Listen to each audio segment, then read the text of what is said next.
샬롬 송은섭입니다. 잘 지내셨는지요? 안녕하십니까? 안녕하기 어려운 시대에 살고 있습니다. 이 코로나 상황 가운데 비대면 온라인 예배를 드리기를 원합니다. 이번 주간에는 성탄절이 있습니다.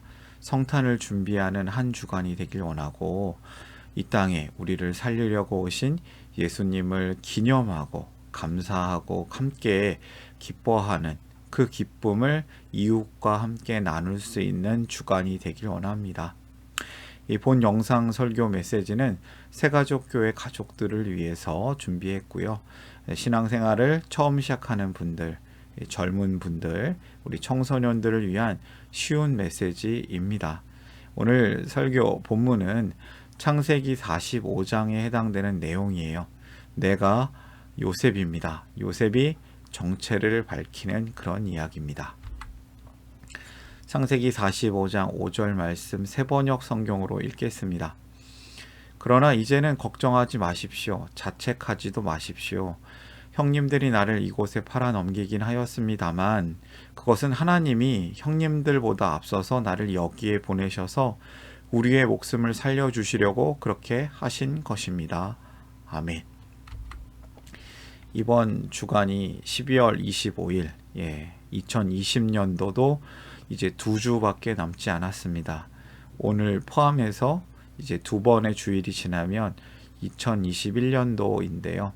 올 한 해는 정말 어렵게 또 금방 시간이 삭제된 것 같은, 순삭된 것 같은 한 해를 보냈습니다. 그런 가운데 우리가 더욱더 예수님의 이 땅에 오심을 기억하고 그것을 감사하는 그 날들을 성탄 주일날 보냈으면 합니다.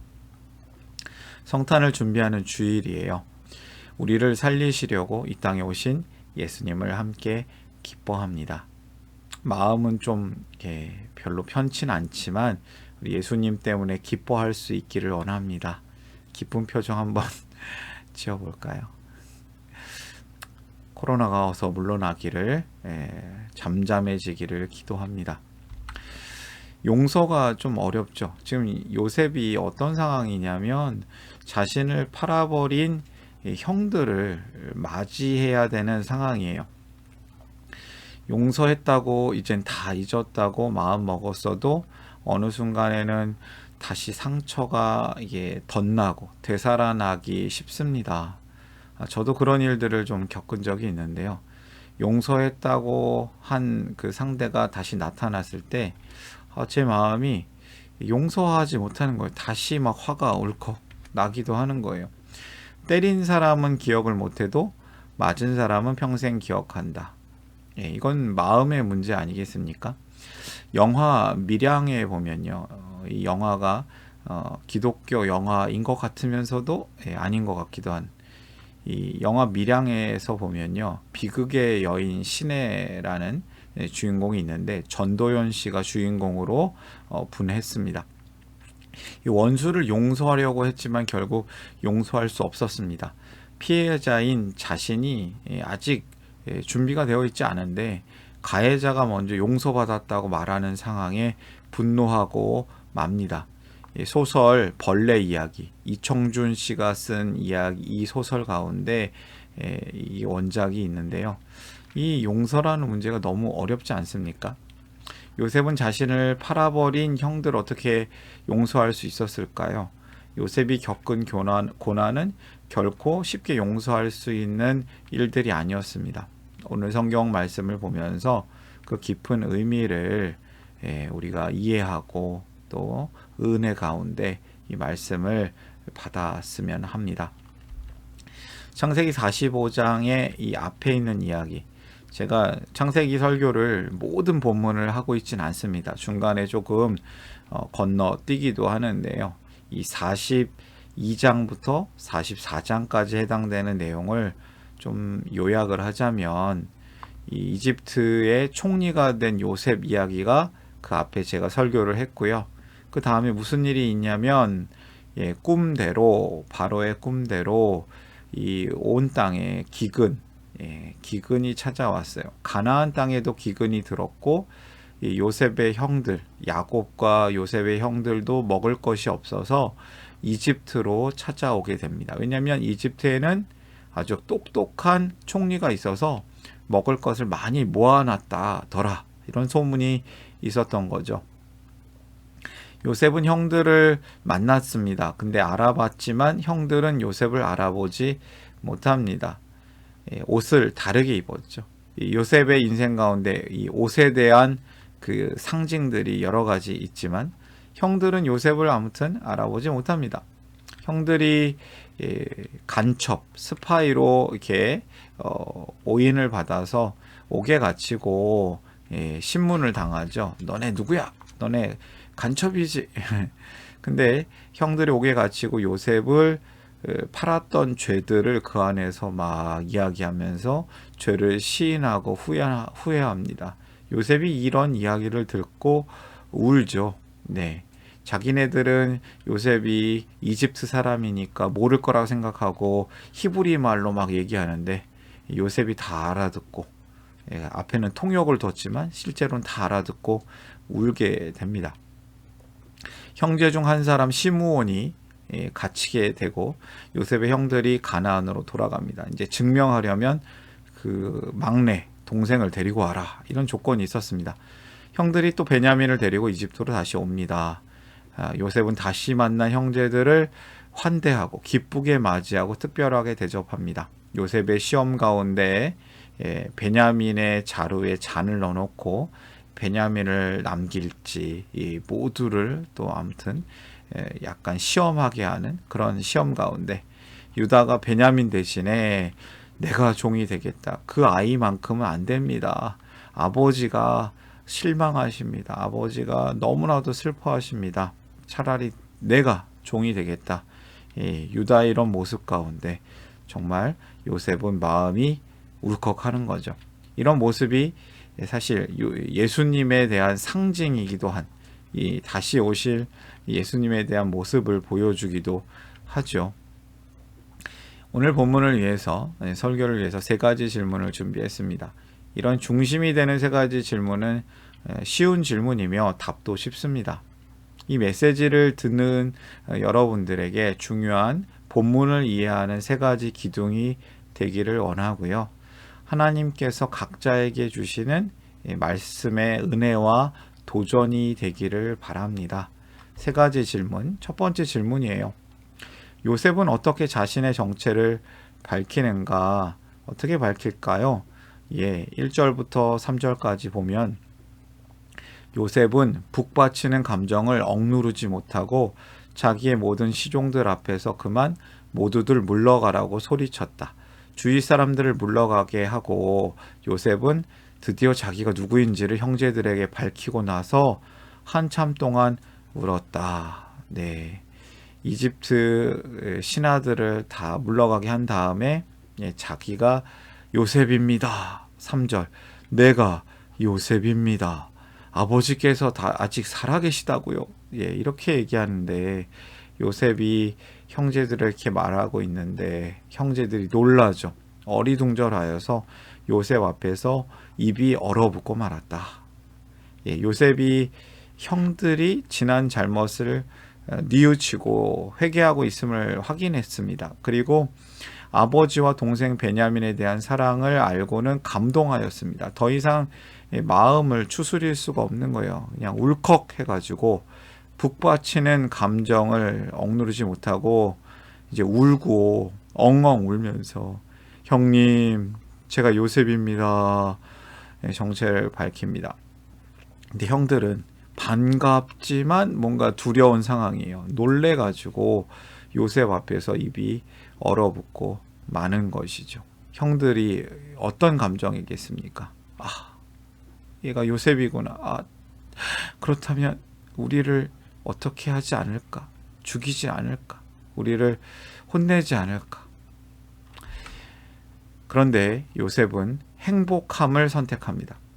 자신이 요셉임을 밝히면서 하나님께서 용서와 화해를 위해서 이 자리를 준비시킨 것을 이해하게 됩니다. 사실 요셉만 변한 게 아닙니다. 하나님께서는 이 형들을 변화시켰습니다.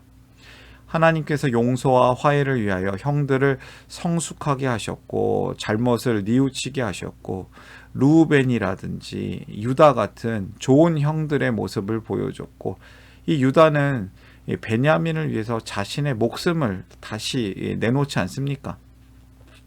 그리고 하나님은 사실 더 큰 그림, 이 이스라엘 민족을 구원하기 위해서 이 형들의 목숨, 형들의 가족의 목숨을 위해서 살려주시기 위해서 요셉을 준비하셨습니다. 아름다운 형제들의 용서와 화해 가운데 하나님 나라가 임하였습니다. 여기가 천국입니다. 요셉은 증오와 분노로 불행하게 살지 않습니다. 요셉은 용서를 통해서 참된 평화를 누리고 사랑을 퍼뜨리고 있습니다. 요셉이 만약 분노하고 복수를 했다면 이 모든 것이 망가졌을 거예요. 그냥 아주 형제들의 아주 비극들이 나타나고 그냥 모든 것이 끝났을 거예요. 하나님 나라는 죽어서 가는 곳이 아닙니다. 하나님께서는 죄인이었던 우리를 용서하셔서 하나님을 우리가 믿는 순간부터 하나님 나라가 시작됩니다. 그것이 시작되는 하나님 나라의 삶이죠. 우리의 인생은 소중합니다. 남을 증오하면서 복수하는 일에 소중한 시간을 낭비하지 말아야 할 것입니다. 사탄이 제일 좋아하는 것이죠. 사탄이 좋아하는 일에 넘어지지 마시기를 바랍니다.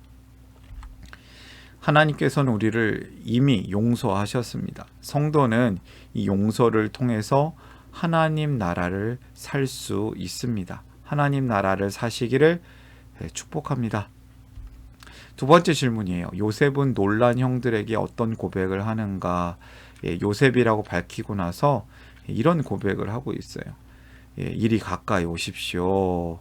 요셉이 형제들에게 말하니 그제야 그들이 요셉 앞으로 다가왔다. 얼마나 무서웠을까요? 내가 형님들이 이집트에 팔아넘긴 그 아우입니다. 이게 좀 마음 아픈 일을 먼저 밝혀요. 그러나 이제는 걱정하지 마십시오. 형제님, 형님들, 이제는 걱정하지 마세요.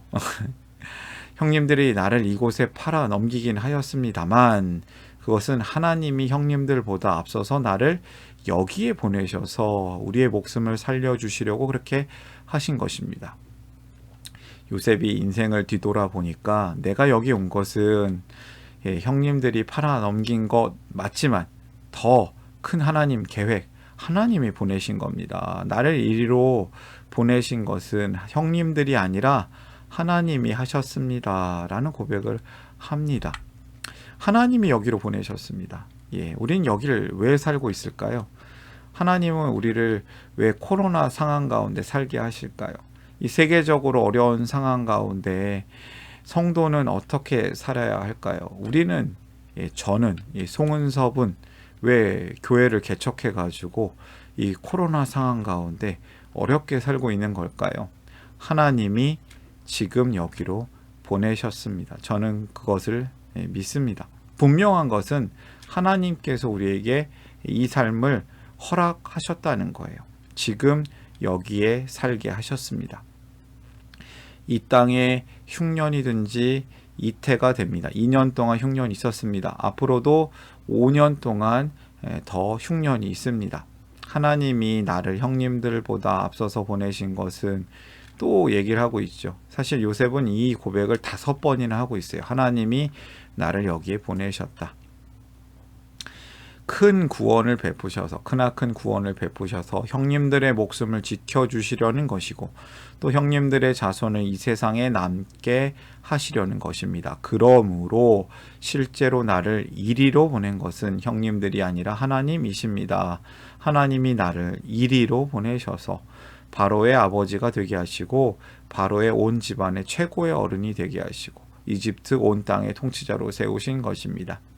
하나님이 주시는 메시지가 무엇이냐면 여기로 보내셨다는 겁니다. 성도는 하나님의 뜻을 나타내며 살아야 합니다. 그것은 무엇일까요? 우리를 이 땅에 보내신 이유, 그 사랑을 누리고 그 사랑을 전하기 위해 이 땅에 심으셨습니다. 또 하나의 열매를 바라고 계십니다. 세 번째 질문이에요. 형들을 용서한 요셉은 무엇을 부탁하는가? 요셉이 형들에게 부탁합니다. 이제 곧 아버지께로 가셔서, 이제 아버지께 돌아가셔서 아버지 모시고 오십시오. 아버지께 말씀해 주세요. 요셉이 살아있다고. 아버지 아들 요셉이 하는 말이라고 하시고 이렇게 말씀드려 주십시오. 하나님이 저를 이집트 온 나라의 주권자로 총리로 삼으셨습니다. 아버지께서는 지체하지 마시고 저에게로 내려오시기 바랍니다. 빨리 내려오십시오. 흉년이 아직 5해나 더 계속됩니다. 제가 여기에서 아버지를 모시겠습니다. 땅이 있습니다. 고센 땅에 우리 아버지 형님들 다 모시겠습니다. 형님들은 내가 이집트에서 누리고 있는 이 영화와 형님들이 보신 모든 것을 아버지께 다 말씀드리고 빨리 모시고 내려오십시오. 죽은 줄 알았던 요셉이 살아있다는 거, 이집트의 총리가 되어 있다는 거, 흉년이 5년 더 있을 것인데 아버지께 전해드리면서 이집트의 아버지 야곱을 빨리 모시고 오기를 거듭 부탁하고 있는 것이죠. 이것이 하나님의 섭리 아니겠습니까? 요셉의 고백이 5번이나 있습니다. 하나님이 하셨습니다. 하나님이 나를 여기 있게 하셨습니다. 5절에 7절에 8절에 또 8절에 2번 9절 이렇게 하나님의 뜻이 여기에 있습니다. 하나님의 뜻이 우리가 이집트에 가는 겁니다. 이집트에 오시는 것이 하나님의 섭리입니다. 요셉은 하나님의 뜻을 본 것입니다. 그렇다면 하나님의 뜻을 봤다면 어떻게 해야 될까요? 하나님께서 섭리로 삶을 이끄시는데 그 섭리를 보았다면 성도는 하나님의 뜻에 적극적으로 순종해야 합니다. 빨리 지체하지 말고 이곳으로 오십시오. 사실 이집트에 오는 것이 지금은 당장 복이지만 나중에는 또 다른 고생의 시작이기도 합니다. 그러나 그 모든 것이 하나님의 섭리죠. 요셉이 서두르고 있는 것은 야곱의 가족들이 가나안에서 고생하니까 빨리 오기를 바란 것도 있을 것이고 무엇보다 이집트로 옮겨 사는 것이 하나님의 뜻, 하나님의 섭리라고 믿었기 때문입니다. 하나님의 섭리를 느꼈다면 지체하지 말고 즉각적으로 순종하시기를 바랍니다. 오늘의 이야기를 이제 정리하도록 하겠습니다. 메시지를 정리합니다. 하나님께서는 우리를 용서하셨습니다. 그래서 요셉도 형들을 용서할 수 있습니다. 성도는 용서를 통해서 하나님 나라를 살 수 있습니다. 지금 여기 하나님 나라를 누리실 수 있습니다. 누리시길 바랍니다. 두 번째, 하나님께서는 우리를 여기로 보내셨습니다. 지금을 살게 합니다. 성도는 그렇다면 하나님의 뜻을 나타내며 살아야 합니다. 하나님 사랑, 이웃 사랑, 우리가 살고 있는 이 땅을 사랑하는 것, 하나님의 사랑을 전하는 것이 하나님의 뜻이죠. 세 번째 메시지, 하나님께서는 섭리로 삶을 이끄십니다. 우리가 어디로 갈지 모릅니다. 어떻게 변화될지 모릅니다. 그런데 하나님의 뜻이 조금씩 드러날 수 있습니다. 그렇다면 성도는 하나님의 뜻에 적극적으로 순종해야 합니다. 우리가 모이는 예배가 어려워졌습니다. 그러나 하나님은 또 다른 길을 보여주셨죠. 이제는 온라인 예배, 비대면을 통해서 이제는 온 세상에, 온 세계에 아무리 멀리 있어도 함께 예배할 수 있습니다. 예배를 함께 할 수 있고 훈련을 함께 할 수 있고 함께 이야기를 나눌 수 있는 도구가 있습니다. 유튜브가 있고 줌이 있고 또 영상통화 여러 가지 방법들이 있습니다. 성도는 하나님의 뜻에 적극적으로 순종하여서 하나님을 사랑하는 것, 형제를 사랑하는 것을 그 뜻에 순종할 수 있습니다. 상황에 따른 하나님의 은혜를 누리고 그 은혜를 전하셨으면 합니다. 이 결론을 다시 한번 말씀드리면 하나님께서 용서하셨고 하나님께서 우리를 보내셨습니다. 그리고 하나님께서 이끄십니다. 하나님이 주시는 그 은혜의 메시지가 오늘 본문 가운데 있습니다. 내가 요셉입니다. 정체를 밝히는 가운데 하나님의 놀라운 은혜가 있습니다. 사랑과 평화가 있습니다. 우리의 힘으로는 용서하기 어려운 존재, 그러나 하나님이 은혜를 주시면 용서가 이루어지고 그 가운데 하나님 나라가 임합니다. 하나님 나라를 누리시기를 축복합니다. 이 메시지를 보시는 분들이 함께 하나님이 주시는 은혜와 평강이 가득하고 넘치시기를 바랍니다. 저를 통해 또 누군가의 추천과 우연한 기회로 이 메시지를 보게 되신 분들께 감사합니다. 모든 성도님들이 하나님 나라의 새가족이십니다. 우리는 가족입니다. 본 설교 영상은 새가족교회 공동체 가족과 후원자들을 위한 메시지입니다. 그리고 특히 기독교를 새롭게 접하시는 분들을 위해서 젊은이, 청소년들을 위한 쉬운 메시지입니다. 혹시 새가족교회의 가족, 후원자가 되기를 원하시는 분들은 저에게 개인적으로 메시지, 연락을 주시면 제가 꼭 연락을 드리도록 하겠습니다. 제가 부족하기 때문에 이 설교 메시지 가운데 오류가 있을 수 있습니다. 알려주시면 겸손하게 제가 배우고 다음에는 고쳐서 메시지를 전하도록 하겠습니다. 감사합니다. 사랑합니다. 축복합니다.